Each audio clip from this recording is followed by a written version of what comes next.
Please don't do that. That like stresses me out for you. Let's not do that.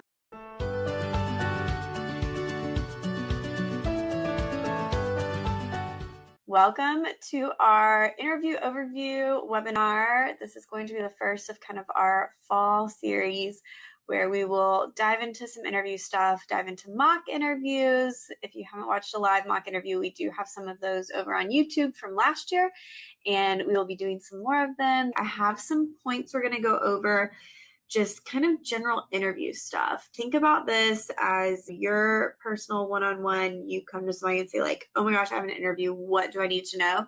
We will make sure that you know everything about different interview types, as well as what you should be and can be doing to prepare right now, right before your interview, as we move through this season.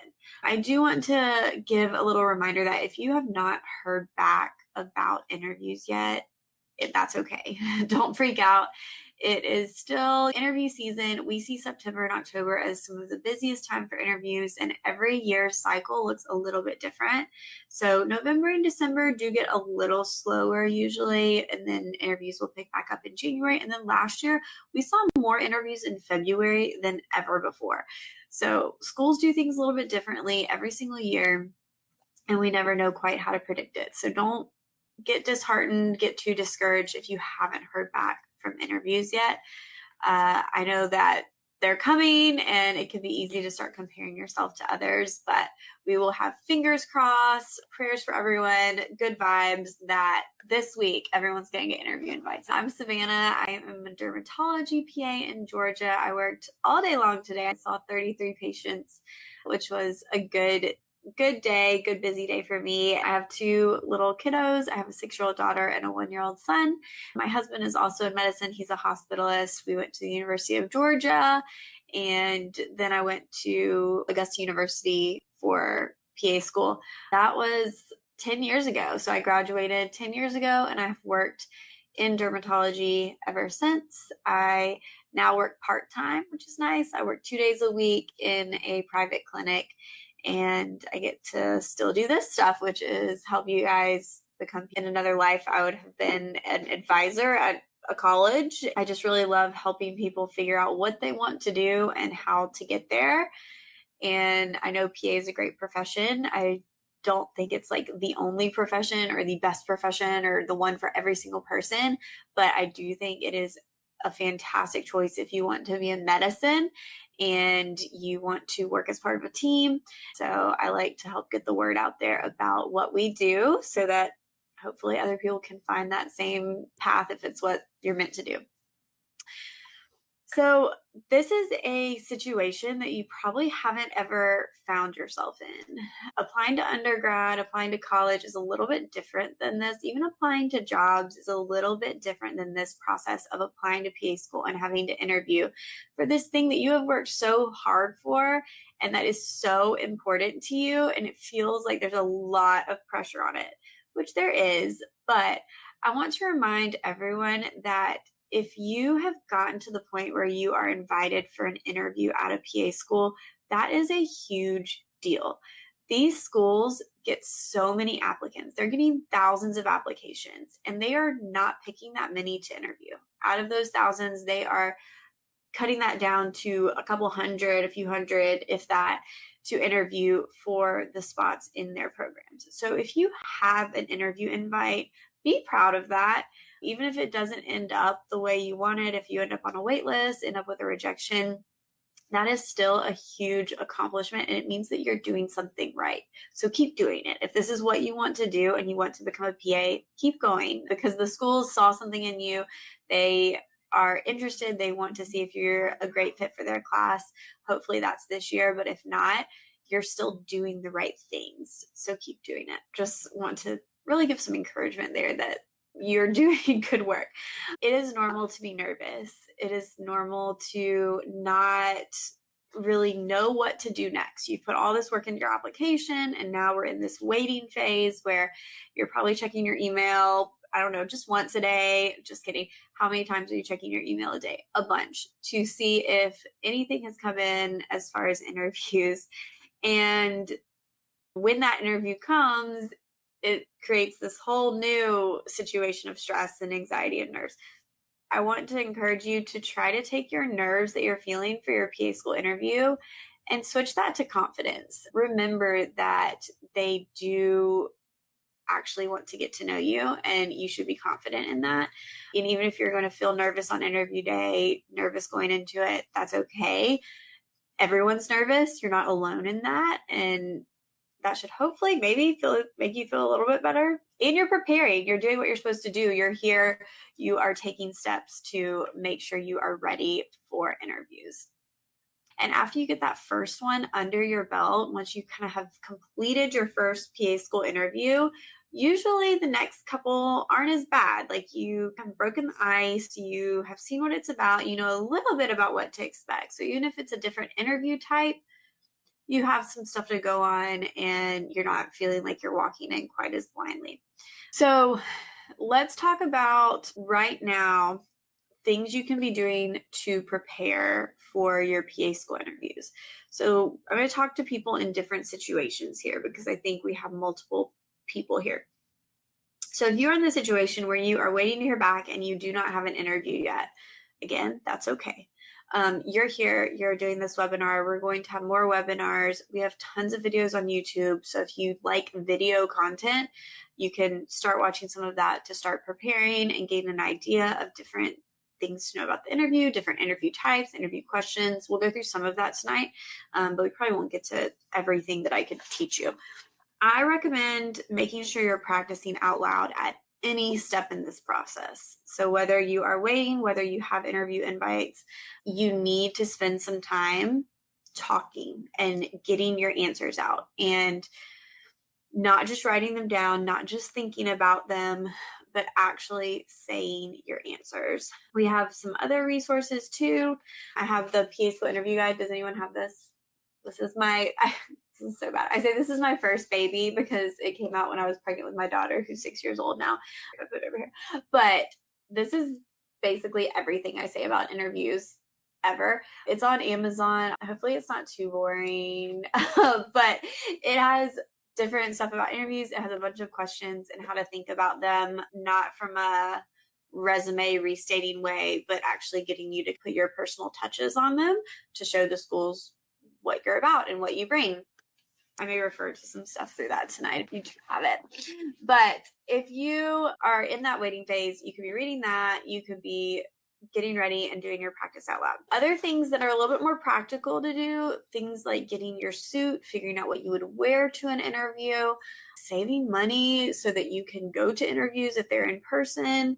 A lot of schools are still doing a virtual interview. If you're doing virtual interviews, making sure you have a good setup. So making sure you have a clear background. I am not going to show you guys my background. I'm in the process of moving my office and this is a disaster behind me. So in this case, like I would blur my background, but I think ideally if you can just have a clean background, ideally natural light. I'm sitting right under a fluorescent light right now. It's fine. Like the light's fine, but a natural light would be a little bit better. A seat you feel comfortable in, a quiet space. I would also not do it in this space. My dog is literally right behind me over there. And then there's a probably 50% chance that at some point my husband comes down here and starts playing video games because he's on his off week. And you would absolutely hear him. So I would not do an interview sitting right here. I would definitely find a more quiet, peaceful place where no one would bother me. So those are some things to think about. You want good internet. You want to test all of your tech. If you're doing Zoom, Teams, whatever thing they send you, try to test it ahead of time. The same thing goes for sound. Like right now, I'm not using any kind of mic. Hopefully it sounds okay to you guys. But if you are planning on using AirPods, make sure they sound good. I have done a lot of interviews with people who wear AirPods, and especially if you have longer hair, sometimes the hair rubs on the microphone and makes it sound fuzzy, or they just die and they just stop working, and then you're scrambling trying to figure out sound. And we don't want any of that. So these are things that you can have ready and prepared ahead of time. I mentioned having a dog. Like if you have dogs or kids, you want to make sure you have pet care, child care figured out ahead of time. For people who've gotten interviews, I would love for y'all to share how much notice you got. Was it, a couple days, couple weeks, a month? Sometimes you're not getting much heads up. It could be just a few days, a week, 2 weeks. So you have to be ready to go and get ready for your PA school interview really quickly. That's why we don't want to wait to prepare until right when we find out about it, because it may not be that long. 2 months, that's a long time. About a month, 2 to 3 weeks. I'm seeing a lot of like the 2 to 3 week range. 1 month. 2 months is so long. I think I got 2 weeks for all of mine. Okay, 3 days. Okay. So big range there. So yeah, we just want to be ready to go. So you can do a mock interview. That's something we do at the PA platform, and that's one-on-one with a pre-PA coach who's a practicing PA. If you do not have someone to practice with, that's a good option if you want to do that one-on-one practice. Otherwise, you can practice with friends and family. You do want to practice, though, with someone who's familiar with the PA profession. So if you work with a PA, if you have somebody you've shadowed or like a PA mentor, somebody that you can sit down with and do a mock interview, it'll do a couple things. The things that we look for in a mock interview are red flags, first of all. Are you saying anything that is going to be a turnoff to your interviewer? I will give you an example. I have a coworker who helps with interviews or has in the past. And one cycle, she had someone who really just said, I wanted to go to med school, but I couldn't get in. And if I become a PA, I can probably own my own practice one day. And it was just so like, hold on. Do you know what PAs do? Do you understand how this profession works? And she was like, I did not want to accept this person. When you get to the interview and everyone is so good and qualified, those small things can make a big difference. So we're looking for red flags. We're working on your confidence. And one thing that I see with a lot of applicants when we are practicing and doing mock interviews is your applications are amazing. Like, y'all have so much on there that you've done, so many cool things. You're so qualified, and you forget about it because it's hard to brag on ourselves. And in those interview settings, we get kind of laser focused on one thing. And so if you can, and we'll talk about some strategies to do this, but if you can have everything you want to talk about ready, you're going to fit more into that interview. So what I mean by this is a lot of times in interviews, people will get very stuck on their patient care experience, and they talk about one. Like I talk about being a CNA at a rehab hospital, and that's the only thing you share with me. And you forget to share about your volunteer experience or your other patient care experience or your medical mission trip or your personal medical stuff that you wanted to share or your shadowing that you did, and you just get in this bubble of talking only about your patient care and pulling examples only from there. And that's very common. So what we'll do is we'll review your application ahead of time, and then we go through these mock interviews, and afterwards I'm kind of like, hey, I love that you shared this story with me about your patient care experience, but you didn't say anything about this volunteer activity, and I wanted to know more about that. It sounds very interesting. You did it for 4 years. Please bring that up. Please tell me more of that. So those are things that by reviewing your application, by looking at it ahead of time, you can prepare for that some. So practicing doing a mock interview can be helpful for that. It can also help you identify habits. So if you have bad habits, so like one of mine is tucking my hair behind my ears. And then when I did a mock interview with a PA that I shadowed, she pointed out to me that after every response I said, and I think I put this in the book, I would say, and stuff like that. And she was like, if you had anything to add, then say it. But if not, you don't need to say that.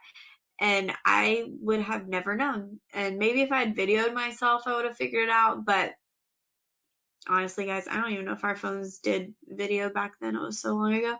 But I was so glad that she pointed that out to me so that I was aware of it going into my interview. And I was able to pull my hair back out of my face so I wasn't messing with it. And then I could stop myself and be aware of my and stuff like that phrase to make sure I wasn't saying that too much.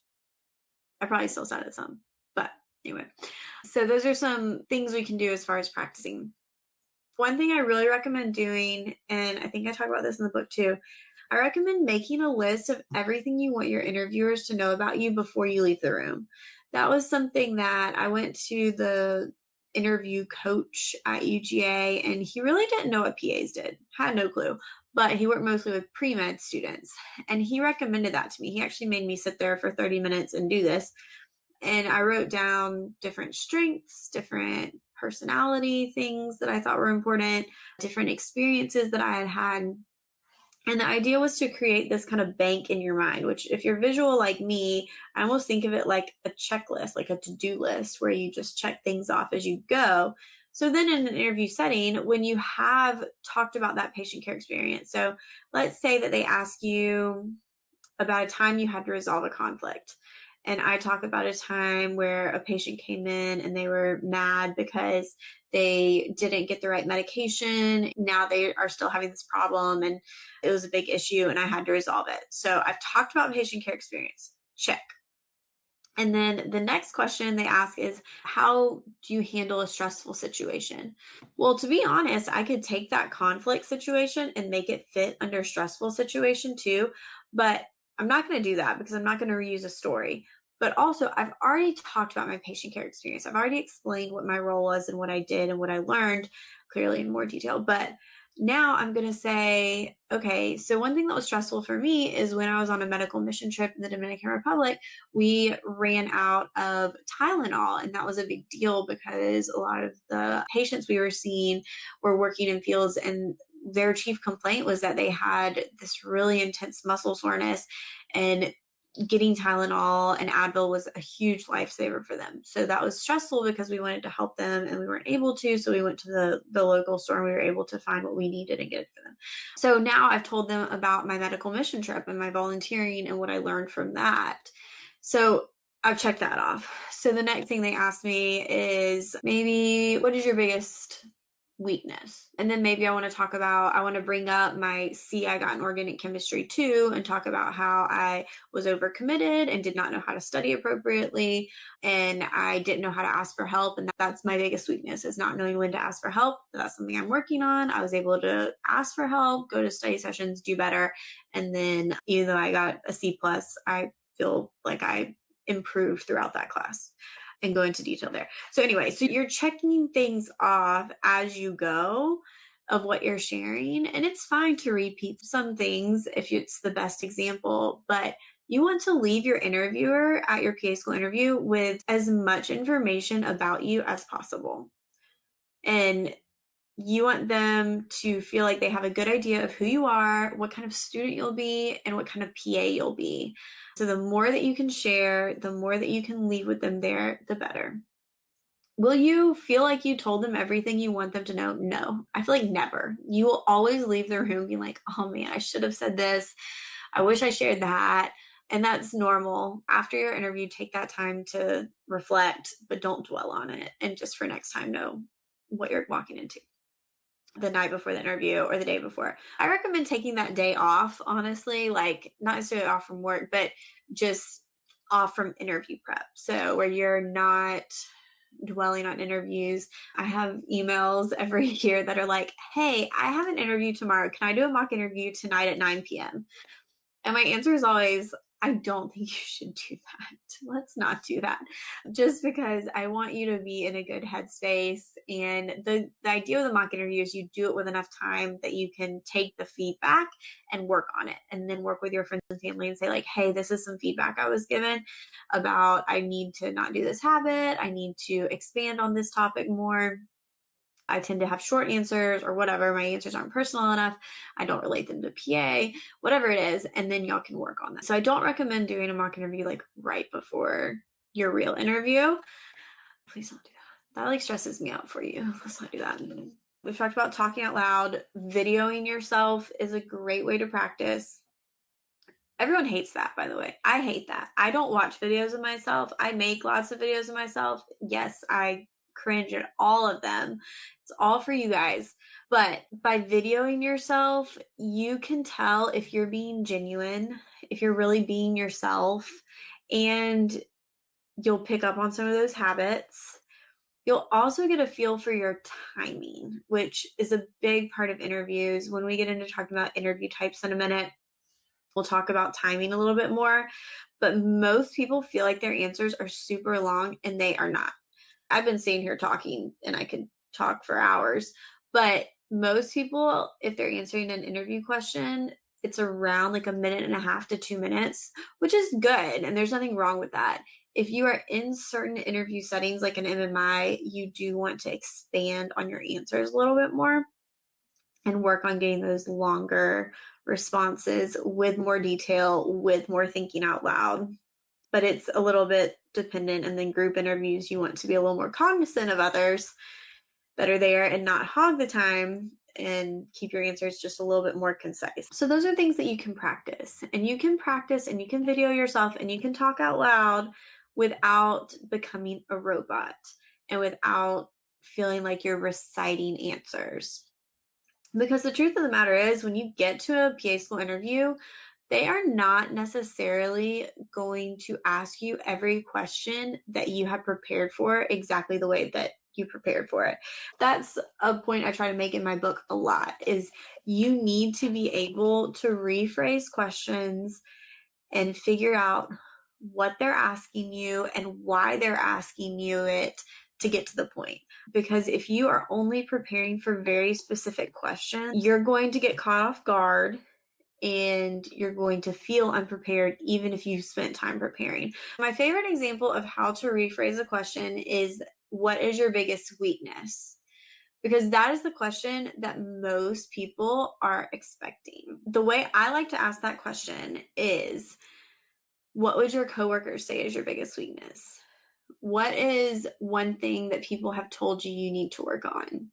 What is something your family has told you is your biggest weakness? Like, making it more personal so that you have to actually, someone asks you what your biggest weakness is, how would you answer compared to if they ask you what somebody tells you you need to work on?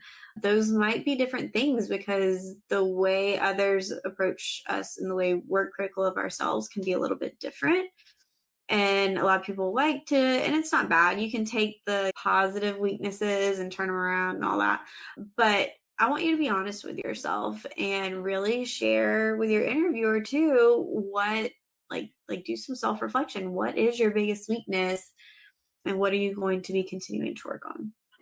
Okay, so we've talked about ways to prepare. I do want to talk for a minute about different interview types. When it comes to interview types and interview questions, there really are only a few different combinations that there can be, and a lot of them overlap.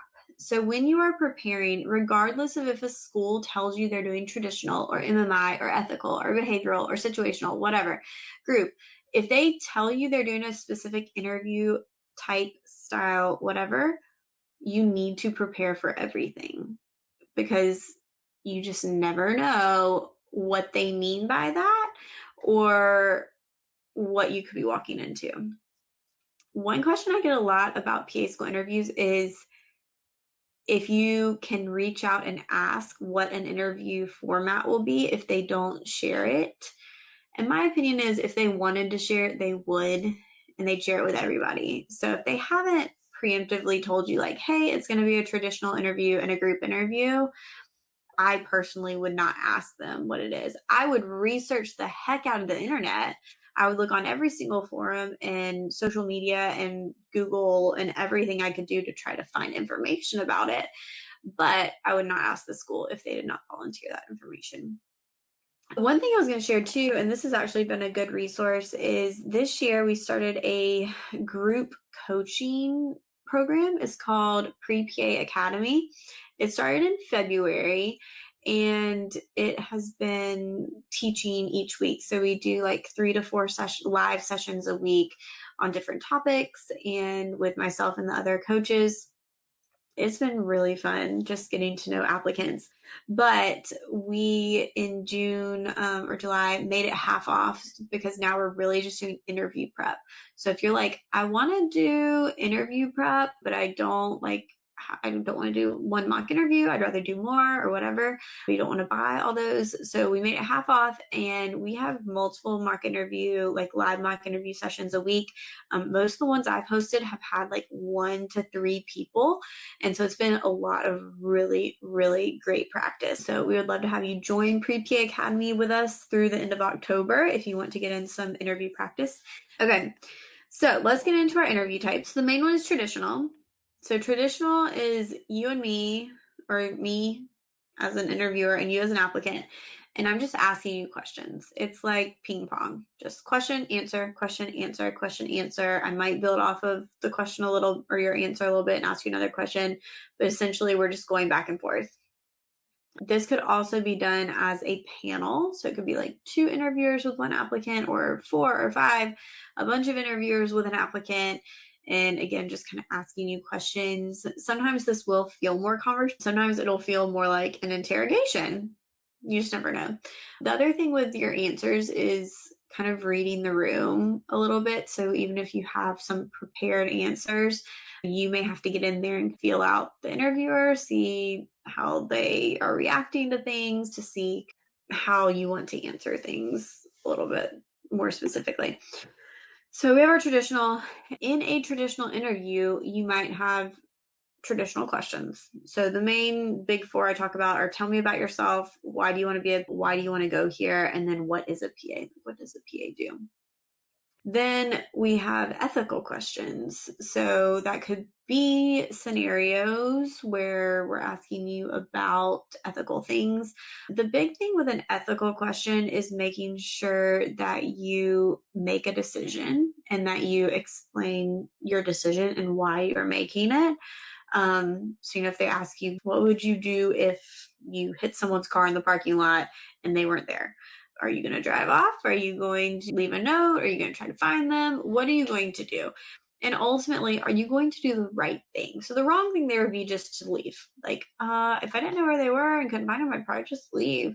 No, we would try to find them. Like, I would leave a note under their windshield to call me. Maybe you're late to a PA school interview, you gotta go. I would try to figure out who that person was. You just want to make sure you're doing the right thing and explaining what that is. And some of these questions are tough because they don't have a right answer. And in those cases, you just have to pick one. So someone said if you took the Casper exam and did well, the ethical question should be straightforward. And I agree. I think the Casper exam is a great practice for ethical and MMI questions. But you do want to make a decision, and that's very important.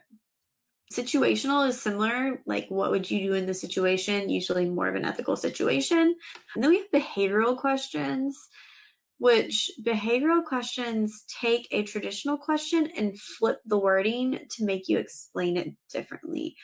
So the way I explain that is if someone said, how do you handle stress? Think about what your answer would be in that situation. And then if they asked you, tell me about a stressful situation, how would your answer to that question change? Would it be the same, or would you think about a different situation, a different scenario? How does that affect how you answer it? So those behavioral questions are designed to help draw out more of an answer that uses an example or a story to help back up what you're saying, versus you just telling them like, oh, when I'm stressed, I take a bath and read a book. Like, no, I want to know really like what you do in those types of situations. So traditional, ethical, behavioral. MMI is our weird one, multiple mini interviews. And this is designed as stations. Usually you'll have a time to prepare. So 1 to 2 minutes to read a prompt, kind of think about your answer, and then 5 to 7 minutes or some type of time to respond. You may be going into a room, you may be sitting in a chair, moving around. Usually in a traditional MMI, your interviewer will not speak to you. So they will just sit there and look at you. You may be able to get up when you're done, or you may just sit there and stare at each other for the remainder of the 5 minutes. But they're not going to start a conversation. They're not going to ask you to expand on your answer. So in those cases, that's where you need to be able to, on your own, provide enough details, provide context, provide examples to make that time count. MMI traditionally is looking at different qualities and characteristics. So you may have some scenarios, you may have some role playing where you are pretending to be a patient or not a patient, but you'd be like the provider with a patient. You may be asked to interpret a graph. You may be asked to do an activity. You may be asked traditional questions. And this is the thing that gets me about MMI, because some places do a traditional interview in an MMI style and call it MMI. So they'll have you go in stations, but they're really just asking you traditional questions. They're not really doing like these weird kind of off the wall things with you. So it just depends. And again, we're never really going to know until you get there. So you need to be ready for everything. Group interviews can also take a couple different formats.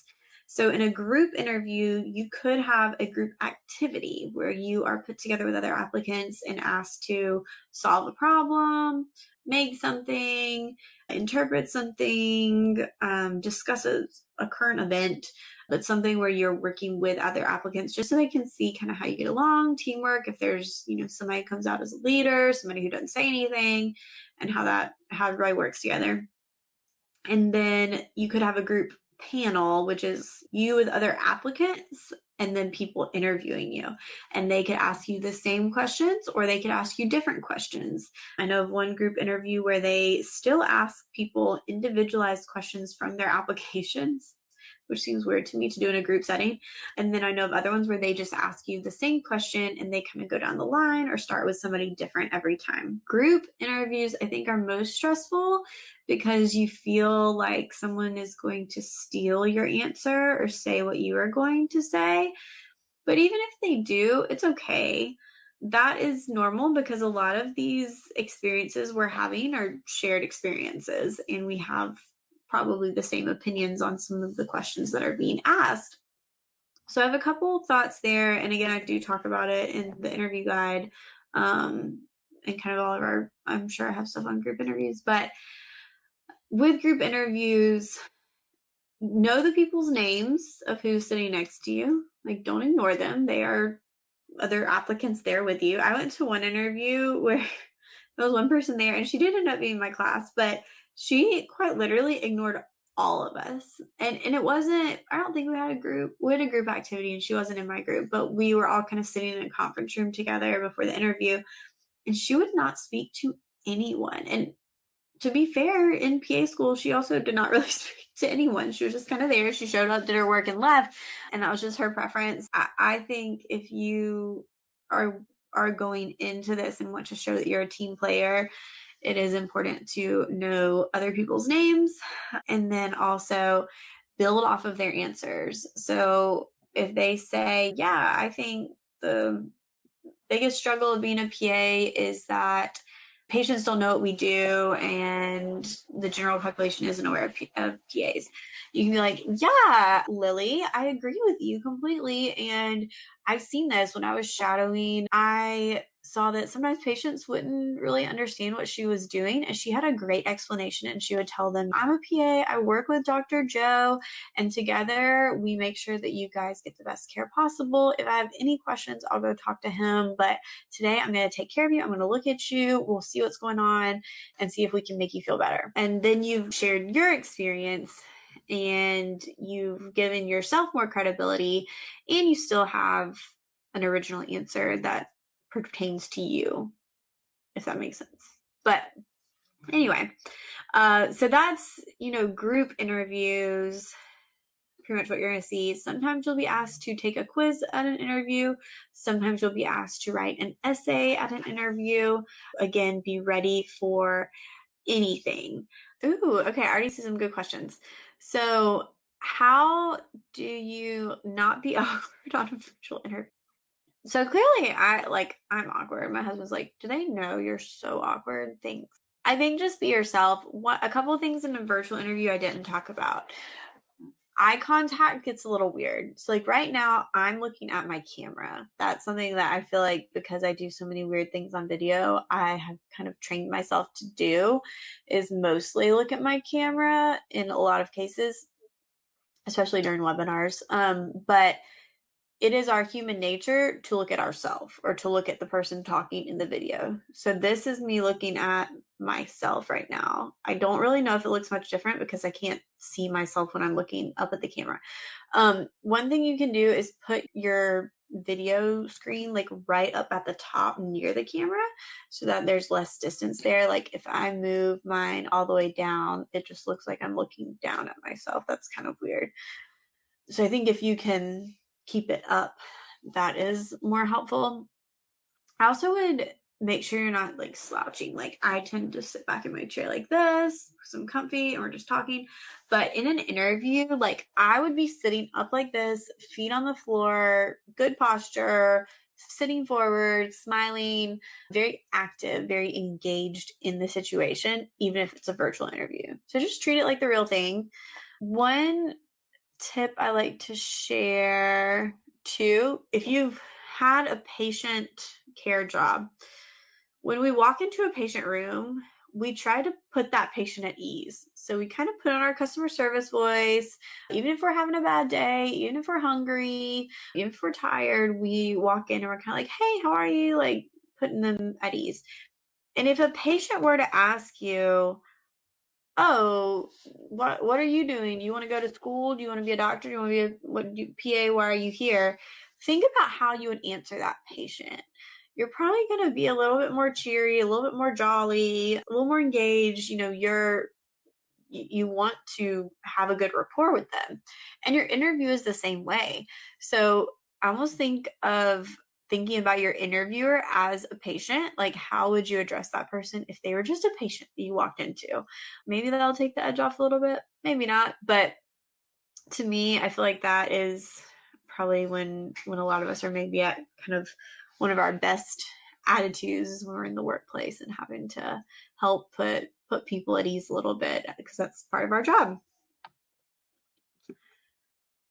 Okay, does Pre-PA Academy expire? So the program runs from February to October. So at the end of October, we will stop doing sessions, but any sessions we've done previously, you will still have access to watch.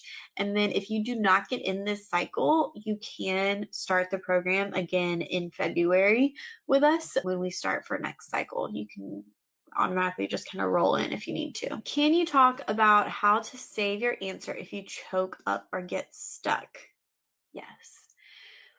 If you are in the middle of an answer and you're kind of like, what did they ask me? I've just gotten so far off the rails. Like, I don't even know. I don't know where I was going with this. Just know that either during your answer or before, like right at the beginning, it is fine to take a breath, take a moment. It may feel like you're thinking for a long time, but it won't really be that long. So just like take a breath. Don't feel like you have to just answer, which is what our tendency is. You can take a moment. You can even say, let me think about that for a second. Oh, I haven't thought about that before. You can buy some time there. And then if you get stuck, instead of just getting in that rambling cycle where you're kind of like, take a moment. Just say, okay, oh yeah, and then just like get back into it, and get your thoughts together. As far as rambling, that is a common issue. The biggest thing that you can do while you're practicing is when you get to the end of an answer and you feel like you have fully answered the question, stop. Just stop your answer and they will ask you something else. And that's the weird thing about an interview setting is because we're used to more conversations and kind of that banter that you do have to recognize like when you're done so that you can end the answer and they can move on with another question. So normal stuff. The other thing I'll say is don't get too focused on the words. I see that a lot during mock interviews where people will get very caught up in trying to say things a certain way. And in doing that, it gets them kind of stumbling on their words. They aren't necessarily being themselves as much. And so they get a little bit like messed up there, like what's the word, like jarbled. And they're kind of like, oh, I lost my train of thought. I don't know what to say. So if you can, just be yourself. I can't teach you to be genuine. I can teach you to be confident. I can teach you what not to say. but I cannot teach you to be genuine. So that's something that you need to make sure that you are feeling like you are being yourself in an interview. Because if you're trying to be someone else, if you're trying to put on a front, that will come across and your interviewer will know about it. Do you think it is appropriate to always restate the question that they ask before answering? So I've had that some people do this in a way where they just, okay, so the yes and no. I think it's appropriate to add it to your answer, to be like, the way that I handle stress is blah, blah, blah. A time that I've had to handle conflict was in this scenario, I'm understanding that I'm the provider and the patient is upset with me because I sent in the wrong medicine and they're in the office for me to resolve the situation. Like restating like that is fine. I'm trying to think. I've had people restate it in a way that almost everything I ask, I'll be like, so you're asking me why I want to be a PA. And like it comes across in a way where it sounds like they're like questioning you a little bit and that they sound kind of confused. So yes, I would incorporate the prompt into your answer, and I do think that's appropriate. But I would just do it in a way that's not like you're questioning them and more like you're just saying it, like reiterating that you understand what the question was about. If you don't understand what the question was about, you can also always ask for clarification, but ideally it would be better if you can kind of take a moment to gather your thoughts. Is it silly to tell them it's a good question? I don't think so, especially not if you think it actually is. Are we able to have a piece of paper to jot down our thoughts during a virtual interview? No, that would look so weird. If it's an info session, yeah, totally fine. But if I'm sitting here, so let's say I have a piece of paper with notes on it, you're going to be able to tell I'm looking at that and that looks weird. And then like you're going to be able to tell that I'm like trying to write something down. If you could not do it if you could not or would not do it in a real interview, don't do it during a virtual interview. But if it's just an info session and they're kind of giving you stuff about the program, then absolutely fine. Should I introduce myself in every room in an MMI format? Yeah, so I would. And I like, for even in a traditional interview, when you get to that tell me about yourself question, I like for people to introduce themselves again. You want your interviewer to remember your face with your name because most likely they're going to have a time later where they all get together and try to figure out who they're going to accept or waitlist or whatever. So you want them to remember you. So saying your name can be a way to do that, where they're putting your name with your face. If a school has asked you to submit a picture or take a picture while you're there, that's the same reason, is they're wanting to make that connection for when they're making decisions. The other way that this happens is through your answers and your examples and your stories. And this is why I love to help teach people to incorporate little personal things in their interview. So like if you, in your tell me about yourself, say like, I love to visit the beach with my Pomeranian. And then your interviewer's like, oh my gosh, I have a Pomeranian too. Like y'all have a connection now. And so if you can add little tidbits and little things, like my mom was a teacher and my dad's a welder, but you can incorporate those things and then they may kind of relate and it gives y'all a little bit of a bond. Do you recommend emailing your interviewer afterwards to say thank you?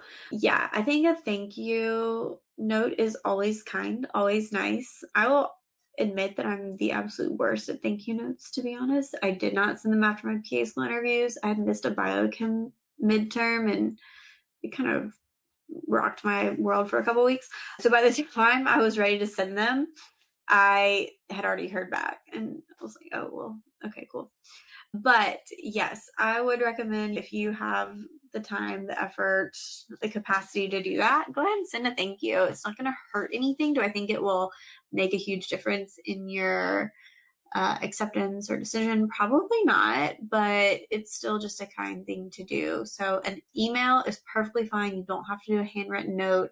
I think right now everything's over email, everything's virtual. It's probably easier to find their email address. So that's totally fine.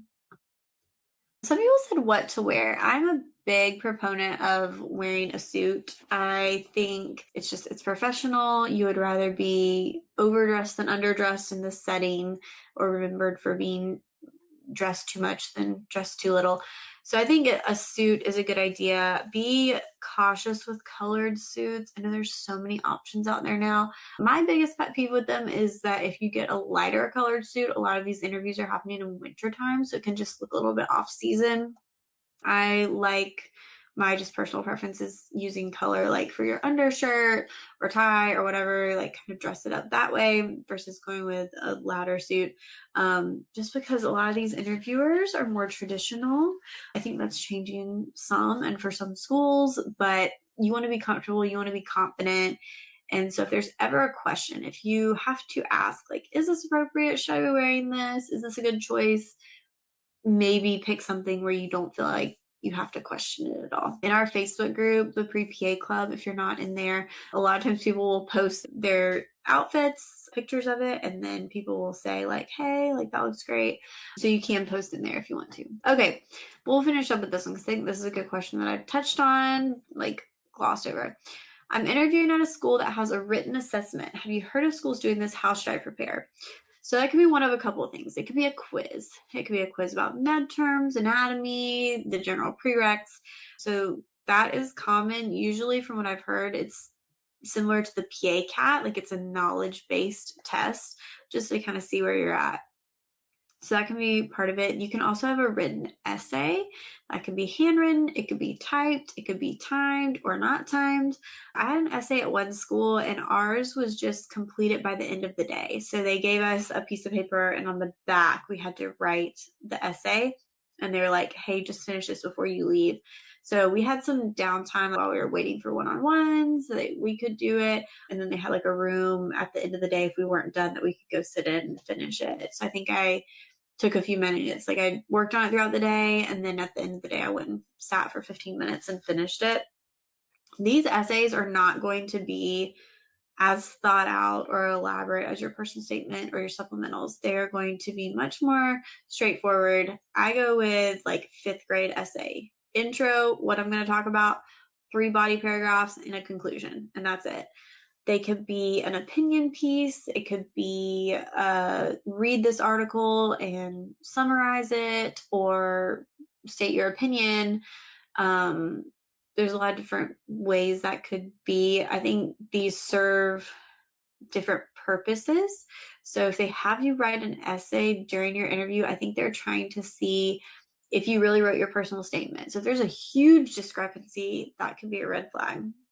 Can you write? Can you form an opinion?